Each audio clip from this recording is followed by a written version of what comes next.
Good afternoon, everyone. My name is Elisa Harris. I'm the Senior Director of Communications at Hennepin Healthcare, and I want to thank everyone for joining us today. At today's press conference, Sophia Forchas' Neurosurgeon Dr. Walt Galicich and her father, Tom Forchas, will give an update on her condition.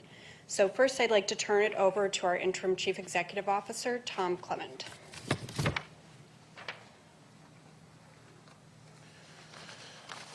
Good afternoon. We appreciate everybody here taking the time. As Elisa said, we'll be giving you a medical update and perspective from the Forchas family. First of all, I think we want to express our gratitude. Everything around this horrible tragedy was awful, and there's just so many people who helped, from the people who were on site to the people who helped bring family and patients here to our teams in-house that have provided great care. At this point, as a general update, all of the folks involved in the shooting last week at Annunciation have been discharged from the hospital, except for the Sophia and the Forchas family. So we're going to have Dr. Walt Galicich, our neurosurgeon involved in Sophia's case, to provide a medical update for you. Thank you.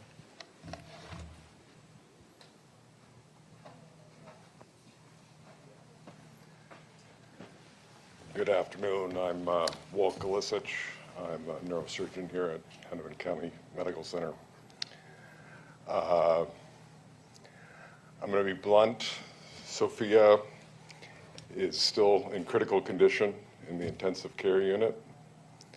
There's a chance that she's maybe the third fatality of this event. But the door's been opened a little bit, and there's some rays of hope shining through.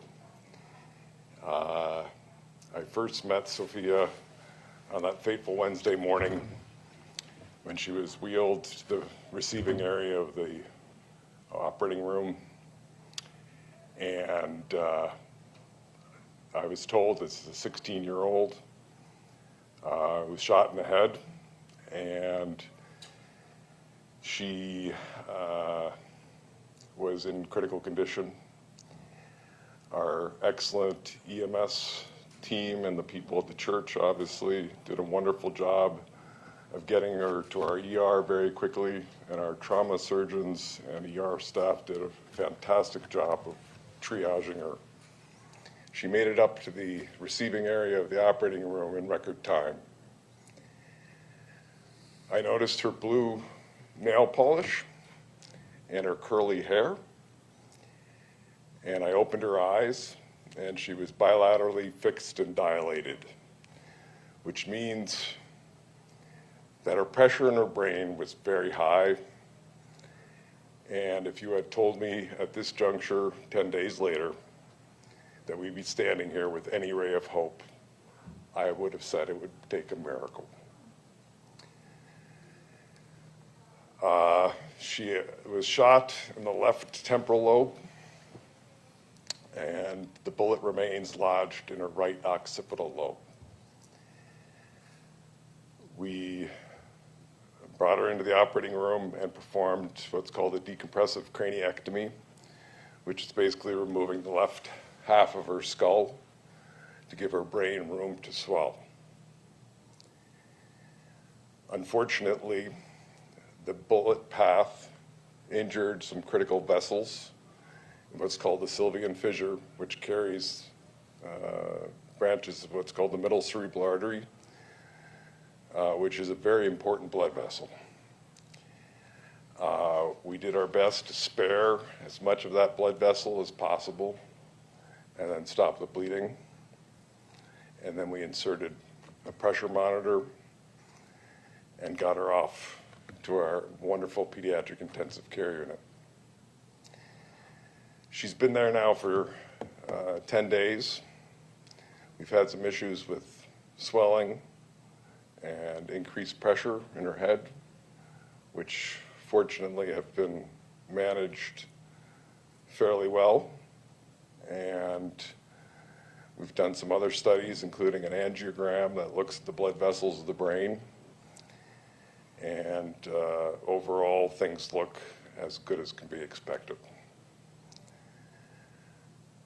We've kept her very heavily sedated in a medical induced coma to some degree to help keep the pressures in her brain down. Those pressures have remained in a relatively good range that we've now started to allow her to wake up a little bit more. And as I mentioned, there are a few rays of hope. She's very purposeful on her left side of her body. She's got some slight movement in her right leg, and she's opening her eyes. She's no longer fixed and dilated. The pressures in her brain are okay. And hopefully they'll remain that way. We've seen plenty of cases, especially in young brains, where the swelling is quite delayed and can get worse over time. But we're starting to get out of that worrisome window, but we're not out of it yet. It's day by day, and I can't tell you how this is going to end. I know she's had a stroke from that injury to that blood vessel, and I don't know what her permanent deficits are going to be, but we're a little bit more optimistic that she's going to survive. I'm going to hand it over to Sophia's dad, Tom Forchas, and I'd like to make my statement.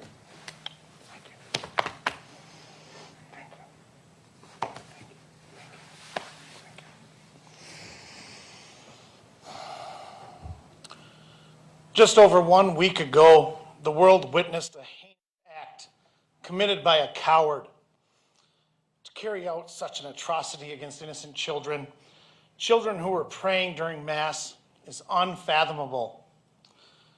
In this horrific act of violence, my daughter, my precious angel, my kuklamu Sophia, suffered a gunshot wound to the head. Sophia is kind. She is brilliant. She is full of life. She is an innocent child who was attacked while in prayer. Words cannot begin to describe the terror and heartbreak that come with learning such devastating details. These past 10 days have been the longest and hardest of our lives. I stand before you today on behalf of my family to thank every person who helped get Sophia from the pew where she lay wounded into all the way to Dr. Galicich's operating room. The speed and coordination it took to make that happen is nothing short of extraordinary. Thank you to Julie. Thank you to Sean. Thank you to Principal DeBoer. Thank you to Matt and Molly. Thank you to Jason and Ryan. And thank you to the countless officers and first responders who arrived on the scene. Your courage, your compassion, and your quick action gave Sophia a fighting chance. To Dr. Galicich, thank you. Thank you for using the talents God gave you to save our daughter. Without your skill, your precision, and your attentiveness, Sophia would not be here today. On behalf of our entire family, Dr. Galicich, thank you. To the entire neurosurgery team under Dr. Galicich's leadership, thank you. Anyone fortunate enough to learn from him is truly blessed to have such a gifted mentor and healer. To the pediatric critical care team and all the staff in the pediatric ICU, thank you. Your dedication and attention to detail are why HCMC stands as a premier level 1 trauma center. Your care has been a lifeline for our family. The final individual I want to thank is my wife. She is the most kind-hearted, selfless, and caring human being I have ever known. Her strength is unmatched. She is my superhero. She has not left Sophia's side. She's monitoring every medication, every drip, every vital sign, and every detail involved in caring for the most critical patients, our daughter. She is truly the best mother I know. It is an honor to be her husband, and I am blessed to call her my wife. Sophia has received prayers from across the globe, It is nothing short of miraculous to know that millions of people have lifted her name in hundreds of millions of prayers. We've heard of prayers from Oslo to Johannesburg, from Sydney to Santiago, from Vietnam to Canada, from Mount Athos, Greece to Minneapolis, Minnesota. Thank you, thank you, thank you for each and every one of those prayers. Thank you to the clergy from the Orthodox Church and the Catholic Church who have led prayers around the world. Your spiritual support has carried us through the darkest days. The Forchas family extends its deepest sympathies and condolences to the Merkel and Moisky families. When I spoke to my 9-year-old son about his schoolmates who were murdered, he had these kind words to say about Harper and Fletcher. Harper is the most kind, and she's just a really nice girl. She had so many friends and is never mean to anyone. And when I told him about Fletcher, he said, Fletcher? Oh no. He is so good at everything he does. He's friends with everyone, and he is such a good friend to all of us. May the memories of Harper Moisky and Fletcher Merkel be eternal. I want to end by imploring the world, continue to pray. Continue to pray for Sophia. Pray for peace. Pray with vigor. We need you to keep the fervor with which you are praying. And when you pray, move your feet. Moving your feet means one step at a time. It means volunteering your time. It means donating blood. It means listening to someone who's hurting. It means asking yourself, what would Jesus want me to do? And if you don't know Jesus, learn to follow him. His path will lead you back to prayer. Thank you to everyone who has helped us through this nightmare. Your courage, your compassion, and your love have carried us. Sophia is strong. Sophia is fighting. And Sophia is going to win this fight for all of humanity.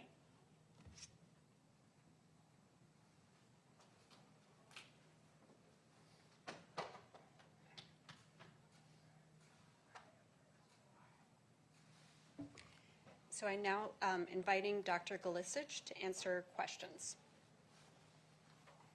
Doctor, is she getting any response from the normal? Like, when you speak to her, does she respond in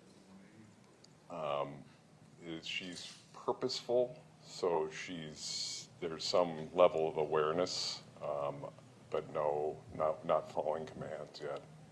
But she appears to be aware of some of her surroundings. Now, at what point will you be able to tell any sort of permanent damage that she may have suffered? You mentioned damage to the kidney organs. It's really difficult to say. As I mentioned before, when I first saw her, I was told she was 16, and that she's 12 is even better in terms of the potential for neurologic recovery. The younger patients tend to have a better chance of recovery. Their brain has a little bit more what we call plasticity, where other areas could potentially make up for things. I'm optimistic about the leg function returning. She'll probably get some improvement in her right arm. But there are a lot of other things that could still be wrong. This bullet could affect the language centers, her ability to speak and understand speech. But we're banking on that plasticity of the brain in a 12-year-old that it's going to improve. I just don't know where this is going to end, though. And every case is different. But we're trending in the right direction at this point. Mind if I ask when we were doing your doctor, this is pretty tough on first responders too. How are you and your team? You're right. it is, but this is about Sophia today, and we want to keep the focus on her. But yeah, you're absolutely right. It's very difficult for everybody involved. You had mentioned a bullet in your brain. Is this something that, does that stay there? Can you remove that at some point, or how does that work? It's lodged in the right occipital lobe, which means it crossed from one hemisphere into the other. There is no benefit to taking it out at this juncture. It would not improve her recovery, and actually could be harmful to try to remove it, because you'd have to go through normal brain to get there. But it's not only the bullet itself, it's the blast wave that the bullet creates that leaves some doubt as to the extent of the neurologic issues that she's going to have. Because it's not just the direct trajectory where the bullet passed, but the shock wave it sent through the brain, kind of in a cylindrical fashion outward from the path of the bullet. Can you explain how Sophia made it? Why you said you were more optimistic now than you were before. Can you explain why that's the case and the trajectory that she went on coming here to New York to how she is right now? Why do you feel that way? Time, for one thing. That we haven't, we've been able to control the pressures within her brain, that her exam has improved somewhat, that the swelling hasn't subsided, but it hasn't gotten any significantly worse. But we're banking, it's basically that exam that we're encouraged by, and the ability to control the pressures in the brain. And in large part that had to do with removing that half of the skull to give her brain ample room to swell in the future as well. So again, time will tell, and hopefully we'll continue to see some gradual improvement, but it's just very difficult to say, you know, when she's going to be out of the woods. I don't know. You had mentioned she was in an induced coma. Is that still the case now, or is she taking? We're giving her a hiatus every once in a while and allowing her to wake up a little bit. And as we are sure that her pressures will stay down, that those periods of time will extend longer and longer. But we take it slow. There's nothing to be gained by rushing it at this point, and although it's painful and quite difficult for everybody involved, because we all want to know, the best thing for Sophia at this point is to keep her heavily sedated as needed. For her right side to start responding, is that a time thing as well? It's going to be time and a lot of rehab. And hopefully we get to that point.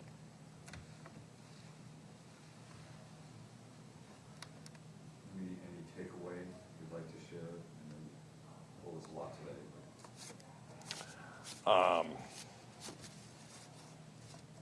Discussions for another day. I hope someday we can get it through the politicians' thick skulls, how terrible it is to tell a 12-year-old parents that their child has been shot. I hope it would get through their skulls, that message, as well as some of these bullets do.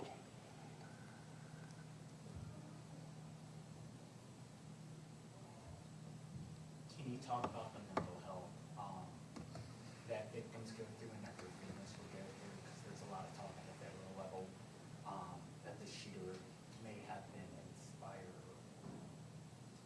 or being blamed on SSRIs. Can you talk from the victim standpoint and the family standpoint as a neurosurgeon, how that affects their neuropsyche development going forward?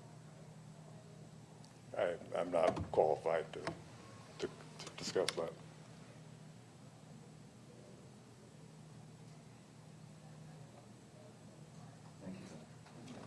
Thank you. Thank you. I want to thank everyone for coming today. If you have any follow-up questions, please reach out to media@hcmed.org. And I just want to thank everyone for joining us today. Thank you.